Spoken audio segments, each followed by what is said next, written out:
বিশ্বনবী সাল্লাল্লাহু আলাইহি ওয়াসাল্লামের সময় কোরআন যখন প্রতিষ্ঠিত হয়ে গেল, রাষ্ট্রীয়ভাবে যখন রাসূলুল্লাহ প্রেসিডেন্ট হলেন, কুরাইশ বংশের একজন মেয়ে চুরি করে ধরা পড়েছে, চুরি করেছে। তার বিচার করার জন্য রাসূলুল্লাহ নিজে দায়িত্ব নিয়েছেন। কুরাইশের বড় বড় নেতারা, বড় বড় লিডাররা রাসূলুল্লাহর কাছে সুপারিশ করার জন্য গেলেন আর বলেন, ইয়া রাসূলুল্লাহ, ইয়া হাবিবাল্লাহ, নবীজি, আমাদের কুরাইশ বংশের মেয়ে সে চুরি করেছে, একটু কোন রকম সুপারিশ করে তাকে আপনি মাফ করে দেন, এবারের মতো তাকে আপনি খালাস করে দেন। রাসূলুল্লাহ বললেন, ও কুরাইশ নেতারা, তোমরা শোনো, এই চুরির ঘটনা যদি আমার নিজের মেয়ে ফাতেমা করত, তবে শুনে রাখো, আমি আমার নিজের ফাতেমার জন্য যে আইন, সকলের জন্য একই আইন আমি রেখে দিয়েছি। কোরআন যদি বাস্তবায়ন হয়, রাসূলুল্লাহ বললেন, আমার মেয়ে ফাতেমা যদি এই চুরির অপরাধ যদি আমার মেয়ে করত, আমি মুহাম্মাদুর রাসূলুল্লাহ তার বিচার করতাম, তার হাত কেটে তার বিচার সম্পাদন করতাম। বলেন সুবহানাল্লাহ। আল্লাহ রাব্বুল আলামিন বলছেন, আস-সারিকু ওয়াস-সারিকাতু ফাকতাউ আইদিয়াহুমা, চোর যখন চুরি করবে তার হাত কেটে দেওয়া ফরজ। বাংলার জমিনে যদি কোনো একটা চোরের হাত কেটে দেওয়া যাইতো বাইতুল মুকাররমের ভিতরে, তাহলে বাকি চোর যারা দুনিয়াতে আছে সবাই তারা সেফ হয়ে যেত, চুরি করার দুঃসাহসও করতো না। ঠিক কিনা বলেন? আমার প্রিয় ভাইয়েরা, এই কোরআন যখন রাষ্ট্রীয়ভাবে এই দেশের ভেতরে কোরআন যখন প্রতিষ্ঠিত হয়ে যাবে, জানা ব্যভিচার, লুটতারাজ, চাঁদাবাজ সমস্ত কিছু বন্ধ করা সম্ভব। তাছাড়া এই দিয়ে সে দিয়ে দুনিয়ার কোনো দুর্নীতি বন্ধ করা সম্ভব নয়। ঠিক কিনা বলেন? একমাত্র কোরআনই পারে বাংলাদেশে ইসলামী রাষ্ট্র গড়ে তুলতে, কোরআনই পারে এই বাংলাদেশকে সুন্দর সুফলা কোরআনময় জীবন গড়াতে। বলেন সুবহানাল্লাহ। বলেন আমার প্রিয় ভাইয়েরা, কোরআন যদি আপনি সামাজিক জীবনে মানতে পারেন, সামাজিক জীবনে মানতে পারেন, আপনার সামাজিক জীবনটা হয়ে যাবে জান্নাতি জীবন। আবার কোরআনকে যদি আপনি রাষ্ট্রীয়ভাবে মানতে পারেন, রাসূলুল্লাহ সাল্লাল্লাহু আলাইহি সাল্লাম বলছেন, আকিমুদ্দিন ওয়া লা তাতাফাররাকু ফি, এই কোরআন প্রতিষ্ঠিত করতে গিয়ে তোমরা কখনো মতভেদ তৈরি করবে না। ওয়া লা তাফাররাকু ফি, তোমরা যখন কোরআনের আইন বাস্তবায়ন করার চেষ্টা করবে, তোমরা কখনোই নিজেদের ভিতরে তফাৎ তৈরি করবে না। কিন্তু আমরা সমাজে কোরআনের আইন চালু হবে, কিন্তু আমরা নিজেরা সহ্য করতে পারি না, এরকম মন মানসিকতা আমাদের আছে। আল্লাহ রাব্বুল আলামিন বলছেন, ওয়াতাসিমু বিহাবলিল্লাহি জামিআন ওয়া লা তাফাররাকু। আল্লাহ পাক বলছেন, উম্মতেরা, ও আমার বান্দারা, তোমরা খেয়াল করে শোনো, মনোযোগ দিয়ে শুনে রাখো, আল্লাহর রজ্জুকে, আল্লাহর দ্বীনকে, আল্লাহর কোরআনকে তোমরা বাস্তবায়ন করো।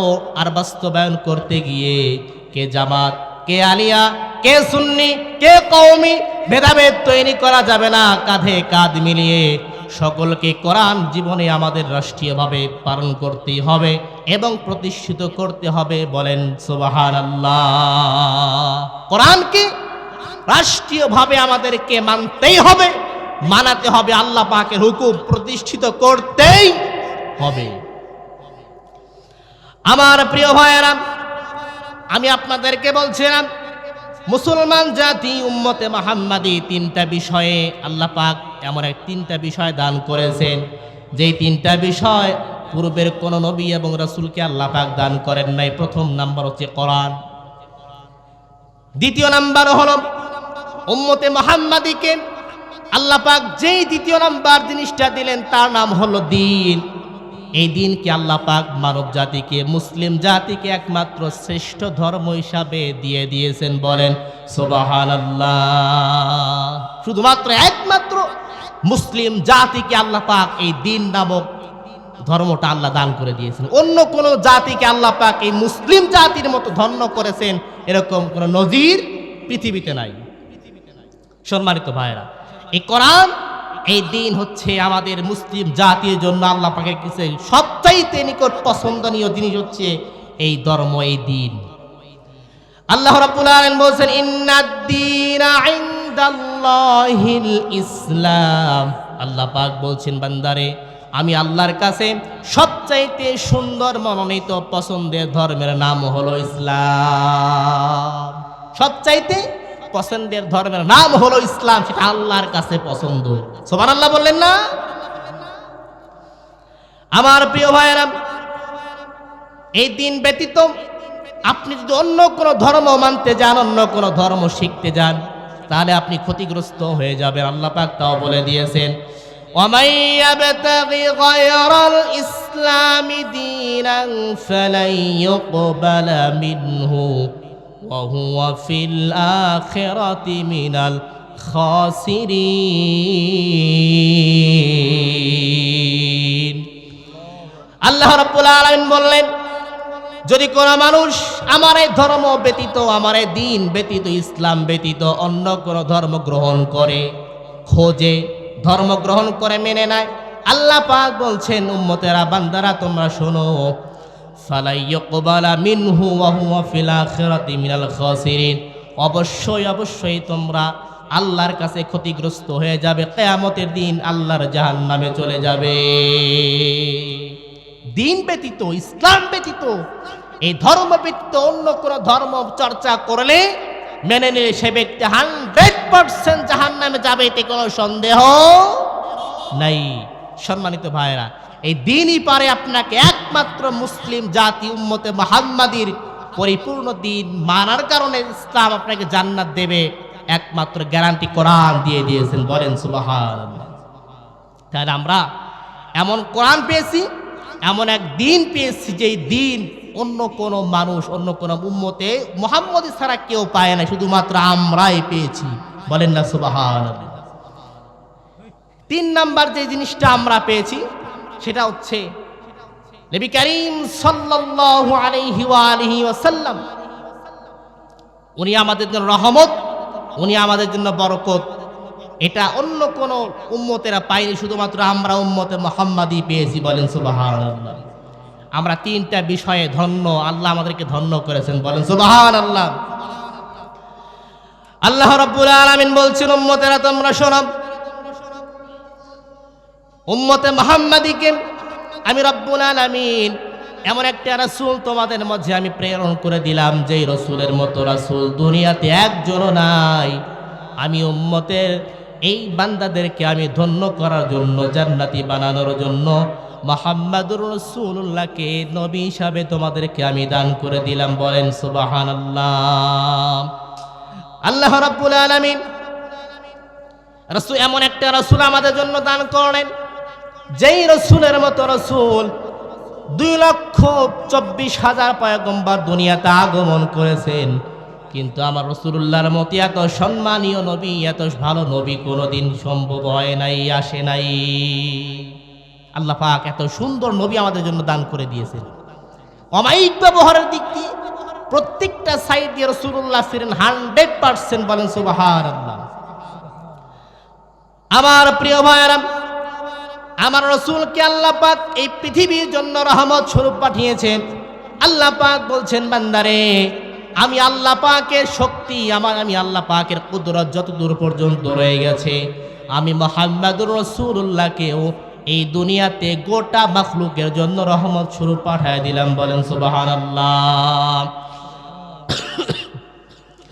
আল্লাহ পাক বলছেন, ওয়ামা আরসালনাকা ইল্লা রাহমাতাল লিল আলামিন। আল্লাহ পাক বলছেন, হাবিব, আপনাকে আমি গোটা দুনিয়ার জন্য রহমত স্বরূপ পাঠিয়ে দিয়েছি। রাসূলুল্লাহকে আল্লাহ পাক এমন শক্তি দান করে দিয়েছেন, আল্লাহ পাক হাদিসে কুদসিতে বলেছেন, ইযা যুকিরতু যুকিরতা মাই।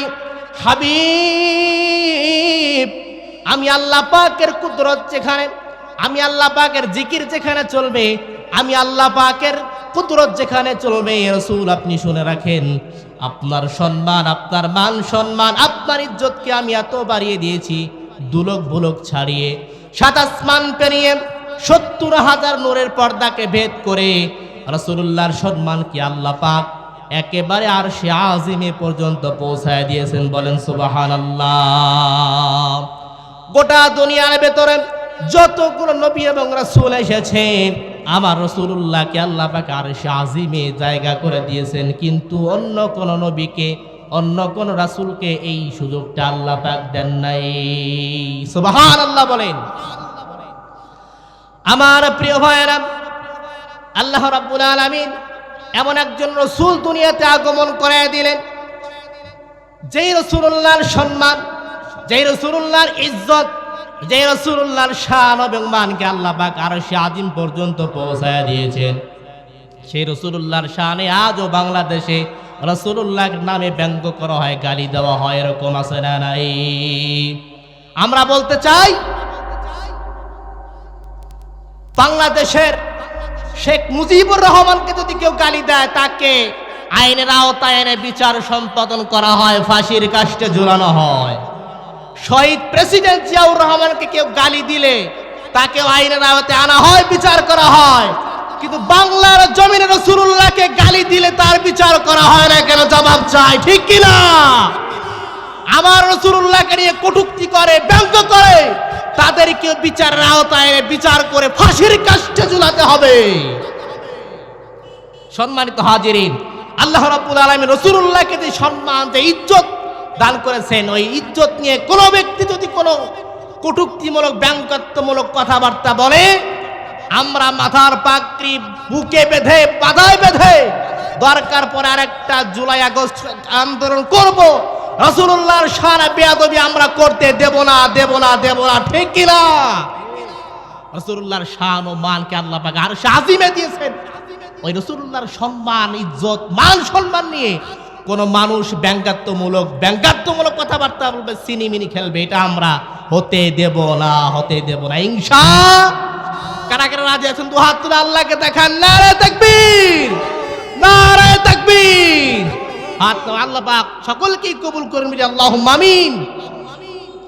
আমার প্রিয় ভাইয়েরা, এমন এক রাসূলকে আল্লাহ পাক দুনিয়াতে পাঠালেন, যে রাসূলুল্লাহর মাথার থেকে পা মোবারক পর্যন্ত রাসূলুল্লাহর আল্লাহ পাক এত সম্মান, এত ইজ্জত দান করে দিয়েছেন। 2,24,000 নবী দুনিয়াতে আগমন করেছেন। আমার রাসূলুল্লাহকে এত সম্মান, এত ইলম, এত জ্ঞান দান করে দিয়েছেন, যা অন্য কোন নবীকে দেন না। একটু ভেঙে ভেঙে বলি আপনাদেরকে, একটু শুনবেন। আল্লাহর প্রিয় হাবিব, আখিরি নবী, নবী কুলের মাথার তাজ, নূর নবীজি আমার মুহাম্মদ সাল্লাল্লাহু আলাইহি ওয়াসাল্লামের বয়স যখন 4 বছর, কয় বছর বললাম? 4 বছর বয়স রাসূলুল্লাহ হালিমাতুস সাদিয়ার বাড়িতে থাকতেন। হালিমাতুস সাদিয়ার সন্তানের সঙ্গে খেলাধুলা করতেন, দুধ ভাইয়ের সঙ্গে খেলাধুলা করতেন, বকরি চড়াতেন। হালিমাতুস সাদিয়ার সন্তান বলে, মা গো, এমন এক সন্তান তুমি মক্কা থেকে নিয়ে এসেছো, যে রাসূলুল্লাহ যেই সন্তানকে আকাশের মেঘ পর্যন্ত ছায়া দেয়। বলেন সুবহানাল্লাহ। অন্য কোন নবীকে, অন্য কোন রাসূলকে আকাশের মেঘ ছায়া দিয়েছে এরকম প্রমাণ নাই, কিন্তু আমার রাসূলুল্লাহকে আকাশের চাঁদ ও আকাশের মেঘ এসে ছায়া দিয়েছে, এটা প্রমাণ আছে। বলেন সুবহানাল্লাহ। আমার প্রিয় ভাইয়েরা, হালিমাতুস সাদিয়ার সন্তান বলেন, মা গো, কি সন্তান মক্কা থেকে নিয়ে এসেছো, যেই সন্তানকে আল্লাহ পাক আসমানের ছায়া দিয়ে, তাকে মেঘমালা দিয়ে তাকে ছায়া দান করেন। হঠাৎ একদিন দেখতে পেলেন রাসূলুল্লাহকে আকাশটা ফেরে গেল, 2 জন সাদা জুব্বাওয়ালা, সাদা পাগড়ি পরিহিত 2 জন যুবক আসলেন, রাসূলুল্লাহকে ধরে শোয়ালেন। শোয়ানোর পরে দুধ ভাই চিৎকার দিয়ে উঠেছে, মা গো। হালিমাতুস সাদিয়াকে বললেন, মা রে, সর্বনাশ হয়ে গেছে। বলে, কি হয়েছে? হালিমাতুস সাদিয়া বললেন, বাবারে কি হয়েছে বলো। হালিমাতুস সাদিয়ার সন্তান বললেন, মা গো, সর্বনাশ হয়ে গেছে, যেই সন্তানকে তুমি নিয়ে এসেছো মুহাম্মদ, সকলে বলেন সাল্লাল্লাহু, মুহাম্মদ সাল্লাল্লাহু আলাইহি সাল্লামকে নিয়ে এসেছো, আমরা দুইজন খেলাধুলা করতেছিলাম, হঠাৎ করে আমি দেখলাম আকাশ থেকে কে যেন এসে রাসূলুল্লাহর বুকটা ফেলে দিয়েছে। মা রাসূলুল্লাহকে এবার উঠানো হলো। হালিমাতুস সাদিয়া বললেন, বাবারে কি হয়েছে তুমি এবার সুন্দর করে বলো। রাসূলুল্লাহ এবার বললেন হালিমাতুস সাদিয়াকে, মা রে আমি বেশি কিছু জানি না, আমার দুধ ভাইয়ের সঙ্গে দুইজন খেলাধুলা করতেছিলাম, হঠাৎ করে দেখতে পেলাম আকাশের দরওয়াজাটা খুলে গেল, দুইজন মানুষ আমার সাথে আসলো, আমাকে শোয়ালো, এরপরে আমার বুকটা ছিঁড়ল, বুকটা ফাড়ার পরে আর কি করছে আমি জানি না, তবে দুইটা তফাত আমি দেখতে পারি। কয়টা তফাত বলেন? দুইটা তফাত দেখতে পারি। হালিমাতুস সাদিয়া বললেন, বাবারে দুইটা তফাত কি কি আমাকে বলো। রাসূলুল্লাহ এবার সুন্দর করে বলছেন, মা রে আমাকে যখন শোয়ানোর পরে আমার বুকটা ফাড়ার পরে দুইটা তফাত আমি দেখতে পেলাম।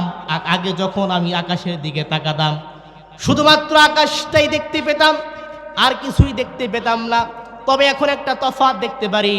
এখন যখন আমি আকাশের দিকে তাকাই, আকাশে প্রথম আসমান পেরিয়ে, দ্বিতীয় আসমান পেরিয়ে, সাত আসমান পেরিয়ে, দুলক বুলক ছাড়িয়ে আল্লাহ পাকের নূরের পর্দাকে ভেদ করে আর সে আজিম পর্যন্ত আমি রাসূলুল্লাহ দেখতে পারি। বলেন সুবহানাল্লাহ। রাসূলুল্লাহ বললেন, মাত্র 4 বছর বয়সে আমি আল্লাহর আরশে আজিম পর্যন্ত দেখতে পারি। বলেন সুবহানাল্লাহ। এমন রাসূল আমাদের জন্য দান করলেন যে 4 বছর বয়সে জমিন থেকে আরশে আজিমের খোঁজ রাখতে পারেন। বলেন সুবহানাল্লাহ। আমার প্রিয় ভাইরা, মুহাম্মদ রাসূলুল্লাহ বললেন, মারে আগে যখন আমি নিচের দিকেই তাকাতাম আমি শুধুমাত্র জমিনটাই দেখতে পেতাম, এখন যখন আমি জমিনের দিকে তাকাই, জমিনটা ভেদ করে, পানি ভেদ করে, অগ্নি ও গিরি পার করে আমি 7 তবক জমিনের নিচে কি আছে আল্লাহ পাক আমাকে এখনো দেখার সুযোগ করে দিয়েছেন। বলেন সুবহানাল্লাহ। আল্লাহ রাব্বুল আলামিন বলছেন, ওয়া আল্লামাকা মা লাম তাকুন তা'লাম হাবিব, আপনি যা জানতেন না আপনাকে আমি সব কিছু জানাই দিয়েছি 4 বছর বয়সে। বলেন সুবহানাল্লাহ। মাত্র 4 বছর বয়সে রাসূলুল্লাহকে আর শাজিম আর মাটির শেষ সীমানা পর্যন্ত সমস্ত জ্ঞানের অধিকারী আল্লাহ পাক করে দিয়েছেন। বলেন সুবহানাল্লাহ। সম্মানিত হাজিরিন, যে রাসূলুল্লাহকে এত সম্মান এত ইজ্জত দান করেছেন তিনি কে? আল্লাহ। উনি আমাদের জন্য রোল মডেল, উনি আমাদের জন্য দিক নির্দেশনা, উনি আমাদের আইকনিক, ওনাকে মানতে হবে, বুঝতে হবে উনি আমাদের মডেল, তারকা। ঠিক কিনা ভাই?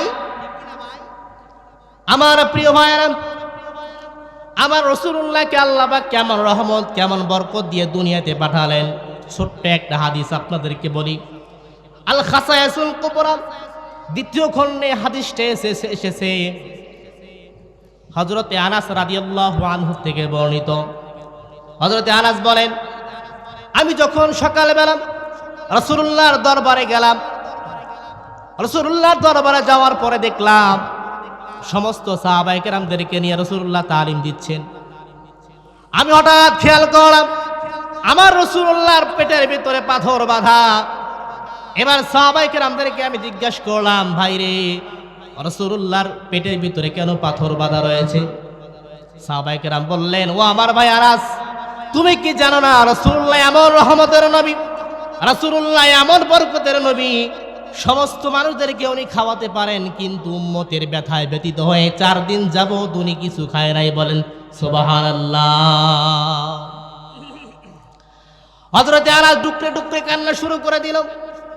আর বাড়ির ভিতরে গিয়ে রাসূলুল্লাহর এই দুঃখ দেখে মাকে বললেন, মা রে এমন একটা চিত্র দেখে এসেছি। বলে, কি দেখেছো? উনি বললেন, আমি দেখতে পেলাম রাসূলুল্লাহ সাল্লাল্লাহু আলাইহি ওয়াসাল্লাম, আল্লাহ পাক যার সম্মান যার ইজ্জত আল্লাহ পাক আরশে আজিম পর্যন্ত করে দিয়েছেন, ওই রাসূলুল্লাহ না খেয়ে পেটের ভিতরে পাথর বেঁধে আছে, দেখতে আর সহ্য করতে পারি নাই।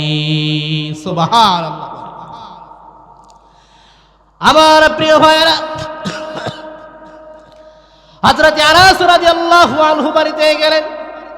বাড়িতে যাওয়ার পরে আনাসের মাকে ডাক দিয়ে বললেন, মা রে এই দৃশ্য দেখার পরে আমি আর ঠিক থাকতে পারি নাই, আমার বুকটা ভেঙে এসেছে। বাড়িতে কি আছে রাসূলুল্লাহর জন্য একটি পাত দাও, আমি রাসূলুল্লাহকে খাওয়াবো। হযরত আনাস রাদিয়াল্লাহু আনহুর বাবাকে বললেন, বাবারে, রাসূলুল্লাহর এমন এক দৃশ্য আমি দেশে দেখে এসেছি, তিনি বিশ্ব নবী, গোটা দুনিয়ার বাদশা, আর সে আজিমে যার সম্মান আল্লাহ পৌঁছায় দিয়েছেন। ওই রাসূলুল্লাহর পেটের ভিতরে পাথর বাঁধা, রাসূলুল্লাহ কিছু খায় না 4 দিন যাবত। কিছু আছে কিনা বলো? রাসূলুল্লাহকে দেখার জন্য হযরত আনাস রাদিয়াল্লাহু আনহুর বাবা বললেন, বাবারে, ঘরের ভিতরে কয়েকটা রুটি আছে আর কয়েকটা খেজুর আছে, তুমি যাও রাসূলুল্লাহকে দাওয়াত দিয়ে, শুধুমাত্র রাসূলুল্লাহকে দাওয়াত দিয়ে এখানে নিয়ে আসবা, অন্য কোন সাহাবীকে দাওয়াত দিবা না। অন্য কোন সাহাবীকে দাওয়াত দিবা না। কেন? বাড়িতে যতটুকু খাদ্য আছে, খাবার, এই খাবার শুধুমাত্র রাসূলুল্লাহর পেটেই হবে, তাছাড়া অন্য কোনো মানুষ আসলে হবে না, দেওয়া যাবে না। হযরত আনাসের বাবা বললেন, বাবারে, বাড়িতে যে খাদ্য আছে রাসূলুল্লাহকে দিলেই শেষ হয়ে যাবে, আর কাউকে দেওয়া যাবে না। তুমি চুপ করে গিয়ে রাসূলুল্লাহর কানে কানে দাওয়াত দিয়ে দিবা, রাসূলুল্লাহ যেন একা এখানে আসেন, তাকে দাওয়াত দিয়ে খাওয়াবো। হযরত আনাস চলে গেলেন, রাসূলুল্লাহকে বললেন, ইয়া রাসূলুল্লাহ, ইয়া হাবিবাল্লাহ, নবীজি, আপনাকে আমি দাওয়াত দিলাম, আমার বাড়িতে আপনি খাবেন। রাসূলুল্লাহ দাওয়াতের কথা শোনা মাত্রই হেসে ফেললেন আর বললেন, সমস্ত সাহাবীদেরকে দাওয়াত দিয়ে দিলেন। 80 জন সাহাবী ওই সময় ছিল। 80 জন সাহাবীকে বললেন, ও আমার সাহাবীরা, তোমরা শোনো, আমার আনাস আমাকে দাওয়াত দিয়েছেন, আমি একা দাওয়াত খেতে যাব না। 80 জন সাহাবী, তোমরা সকলে মিলে আমার সঙ্গে আনাসের বাড়িতে চলে যাও। সুবহানাল্লাহ বলেন। হযরত আনাসের বাবা বলেছিলেন, শুধুমাত্র রাসূলুল্লাহকে দাওয়াত দিয়ে আমার বাড়িতে নিয়ে আসবা। কিন্তু কি হয়ে গেল? 80 জন সাহাবী নিয়ে রাসূলুল্লাহ সহ 81 জন সাহাবী আনাস রাদিয়াল্লাহু আনহুর বাড়িতে চলে গেলেন। যাওয়ার পরে বাবাকে বললেন, বাবারে, আমি দাওয়াত দিয়েছিলাম রাসূলুল্লাহকে একাই, কিন্তু রাসূলুল্লাহ নিজে দাওয়াত নেওয়ার পরেও 80 জন সাহাবী সকলকে নিয়ে তিনি দাওয়াতে এসেছেন, এখন কি করব? রাসূলুল্লাহ বুঝতে পেরেছেন, আর দেরি করলেন না। হযরত আনাসের বাবাকে বললেন, তোমার ঘরে কতটুকু খাদ্য আছে তুমি নিয়ে আসো, এটা দিয়ে আমরা পার করে দেব। বলেন সুবহানাল্লাহ। রাসূলুল্লাহ আনাসের বাবাকে বললেন, খাদ্য নিয়ে আসো। উনি নিয়ে আসলেন। আর সমস্ত সাহাবীদেরকে বললেন, সাহাবীরা রে, সকলে লাইন ধরে দাঁড়িয়ে যাও, কাতারবদ্ধ হয়ে, সারিবদ্ধ হয়ে দাঁড়িয়ে যাও। আর একে একে সকলে এক পাশ থেকে লাইন ধরে এসে তোমরা পাতিলের মধ্যে হাত দিবা। পাতিলের মধ্যে হাত দেওয়া শুরু করে দিলেন। সকলকে রাসূলুল্লাহ বলে দিলেন, ও আমার সাহাবীরা, তোমরা শোনো, সকলে পেট ভরে ভরে খাবা, খাওয়ার পরে সকলে চলে যাবা, একজন করে খাবা, একজন করে চলে যাবা, একজন করে খাবা, একজন করে চলে যাবা। খাদ্য আছে মাত্র একজনের, কেমনে 80 জনকে খাওয়াবে? আবার রাসূলুল্লাহ বললেন, ও আমার সাহাবীরা, তোমরা শোনো, তোমরা একজন করে খাবা, একজন করে চলে যাবা। এরকম করে করে 79 জন খাইলেন। এবার 80 জনের পালা শেষ। সাহাবী হযরত আনাস রাদিয়াল্লাহু আনহুকে বলেন, আনাস রে, তুমি তোমার পেট ভরে, পেট পুরে ইচ্ছা মতো খাও। রাসূলুল্লাহর সাহাবী আনাসও ইচ্ছা মতো খেলেন। খাওয়ার পরে সেও চলে গেলেন। আনাসের বাবাকে বললেন, তুমিও ইচ্ছা মতো খাও, খাওয়ার পরে তুমিও চলে যাও। এবার সবাই যখন খাওয়া হয়ে গেল, ও আমার সাহাবীরা, ও আনাস, তুমি শোনো, যে পাতিলের মধ্যে একজন মানুষের খাদ্যই শুধুমাত্র ছিল, এখন তোমরা সবাই পেট ভরে খালা 80 জন। এখন দেখো তো পাতিলের মধ্যে কোনো প্রকার খাদ্য আছে না নাই? আমার প্রিয় ভাইয়েরা, রাসূলুল্লাহ যখন এই কথা বলেছেন, আনাস রাদিয়াল্লাহু আনহু পাতিলের ঢাকনা খোলার পরে দেখলেন যতটুকু খাদ্য তার ভিতরে ছিল ততটুকুই রয়ে গেছে, বিন্দু পরিমাণও কমে নাই। সুবহানাল্লাহ বলে। প্রিয় ভাই সব, এটাই হচ্ছে রাসূলুল্লাহর বরকত, রাসূলুল্লাহর রহমত। বলেন সুবহানাল্লাহ।